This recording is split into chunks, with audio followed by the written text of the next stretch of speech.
The Light Half King had 8 daughters, who were very different from each other in temperament.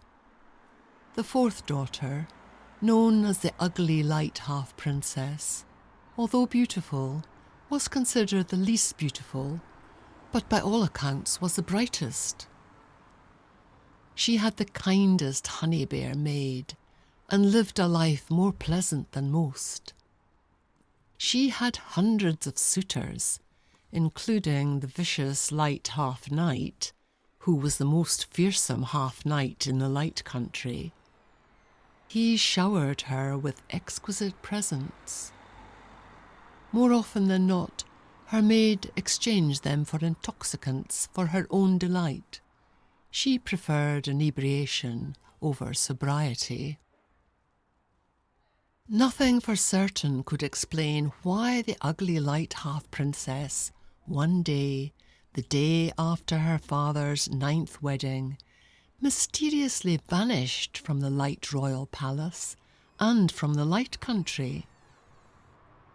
There are many contradictory accounts as to why the ugly Light Half Princess vanished. Some say she was kidnapped at the orders of the Dark Half King, or she wandered off inebriated and accidentally passed into the Dark Country.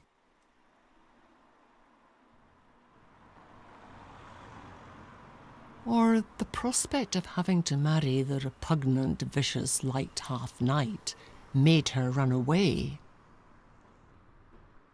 Or the Desiaro Dawn and Dusk witch filled her mind with fantasies about love in faraway lands. The real reason may never be known. As soon as the ugly Light Half Princess's adoring father, the Light Half King, was informed of her disappearance, he ordered the fearsome, vicious Light Half Knight to gather his soldiers and search the country, but they found no trace of her.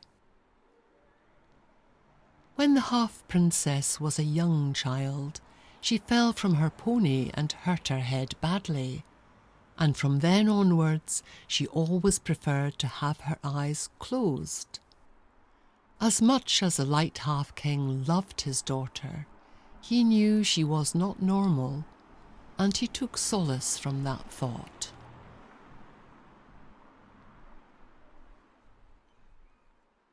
If the ugly Light Half Princess had somehow gone to the Dark Country on her own, he would never be able to find her unless the Dark Half King offered to help, which he would not. Somehow, the ugly Light Half Princess was found by a beast while wandering in a forest in the Dark Country. She was taken to the Dark Half King.